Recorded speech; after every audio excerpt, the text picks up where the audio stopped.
Well, okay, I'm back to work on the Glenfield 30 with the XS Lever Scout rail. And in the last video I showed that we had quite a bit of clearance under the back here above the receiver and whatnot, but after I was reading online of how to install it, it doesn't sound like this is going to be a problem. So I think what was going on here is when I had this set on here, because of the taper of the barrel and the shape, it's actually setting rather nose down, so it looks high up here. Everything I'm reading says tap it on, and so let's give that a shot. We'll just give her a couple of taps, and sure enough, it's seating right down on there. We do have enough clearance. We're more or less centered there. So in looking at that, that is now down tight on top of the receiver. So this is all going to fit great. The instruction sheet and video from XS didn't provide me with much information. I looked at a couple of other YouTube videos, and the instructions did say you may need to tap it down to get it to seat.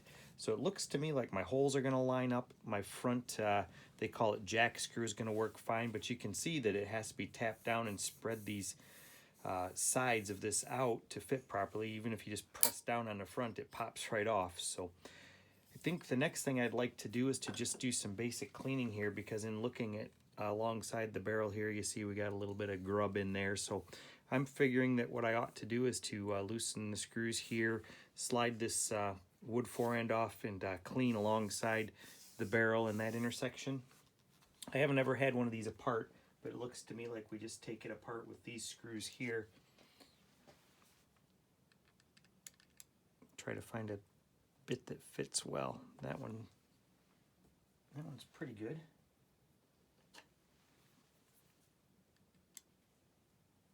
That one's not quite as wide as I'd like it to be, but it fits the slot real well. Oops, I just bumped the camera with my hat. I think this one does work better, so let's go ahead and use that one.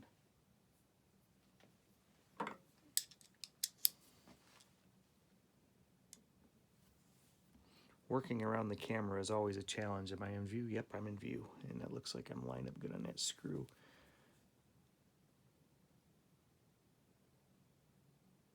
I'm going to kind of go back and forth a little. Okay, it's loosening up.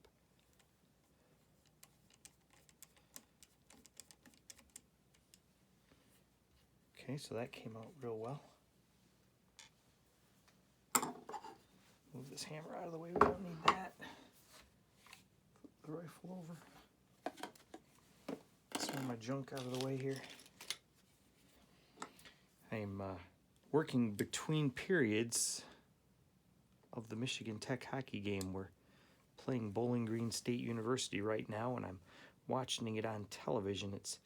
That game is only about an hour and 45 minutes away. I thought about traveling to the game, but I decided not to. I have some things at home I've been wanting to fool around with, including this rifle, so I didn't go to the game.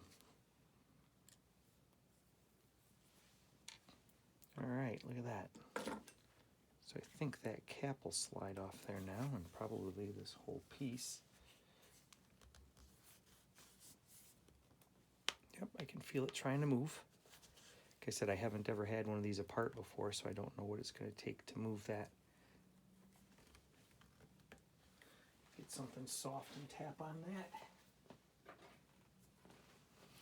Need the hammer again now.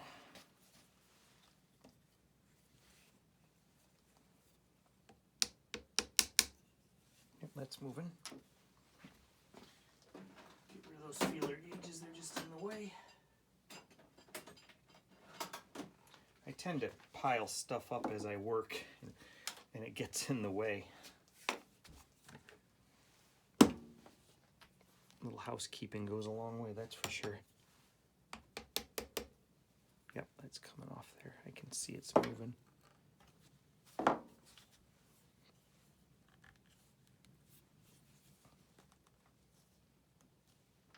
Give it a little tap here on the back edge, rubber side.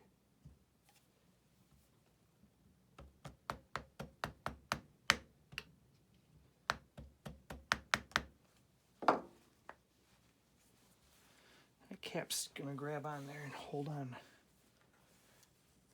It's trying to come off, but it's just being a little bit stubborn. I'll get just a real light tap on the back edge of this.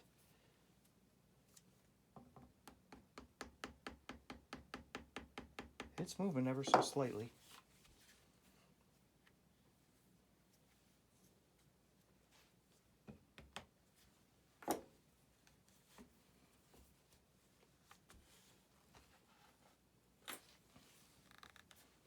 I just got to figure out what the trick is to get that to move.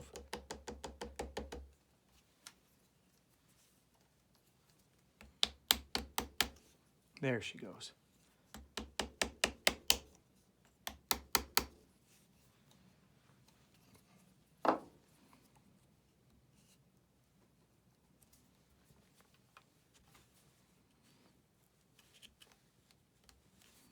That clamp is a lot stouter than, I guess it's really actually a cap. It's a lot stouter than I thought it was.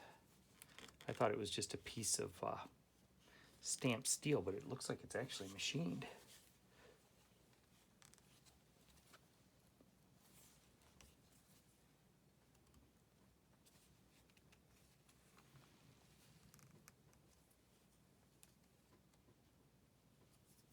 Let's just kind of wiggle it off.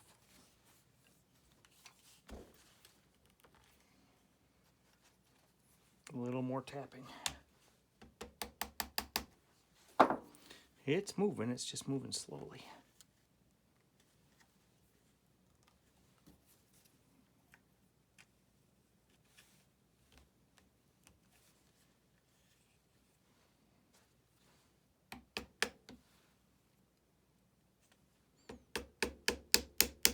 There we go. Yeehaw! Launched it. I'm gonna pick up my clothespin. I'm gonna run out of time here before the game starts back up. So we're gonna have to do this in multiple installments, especially when the hockey game's on.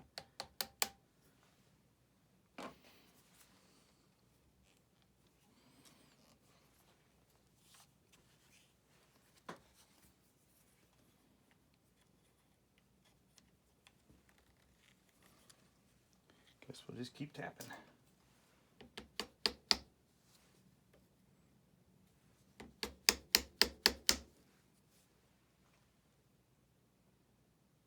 Is there some kind of wedge behind that? Maybe I should have looked at a parts exploded diagram to see what was in there. It almost looks like there's a little wedge in there or something. Before I get too much further here, let's look at that. That's behind the cap. You can't see it. Oh, that's probably a boss on the barrel that this clamp clamps onto. Okay, I see how that works now. You just can't see it because it's flared over. It's like a hook, and it hooks over a lug on the barrel. That makes sense now. So I just got to get it off of that. You can see that little boss there come into view. Yeah, that's a much more robust clamp than I thought it was. It's pretty much loose now. I can probably wiggle it by hand. Well, it's still on there really good. Just about far enough past. I may not have to pop it all the way off there. If I just go a little bit further, it'll clear the wood. That little bit there. Yeah, that's really interesting how that works. I didn't know that that was a hook clamp type thing there.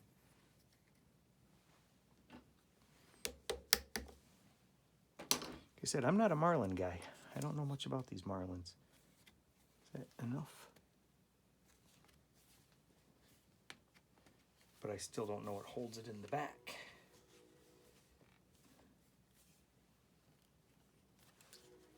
It may be time to stop and research again because I don't know what holds it in the back. It feels loose. Does it have to come forward to come out? I can see there's a little bit of a dovetail there that holds it. Looks like it has to come forward about a 1/16 of an inch to come off of there.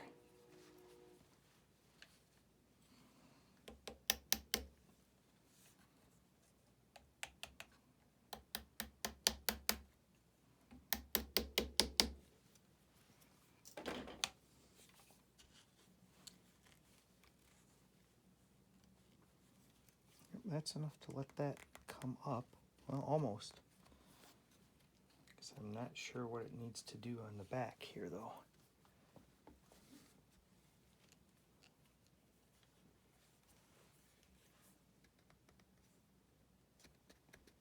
I don't want to just rip that off there because I don't know what I'm doing. So looks like it might be time for more research.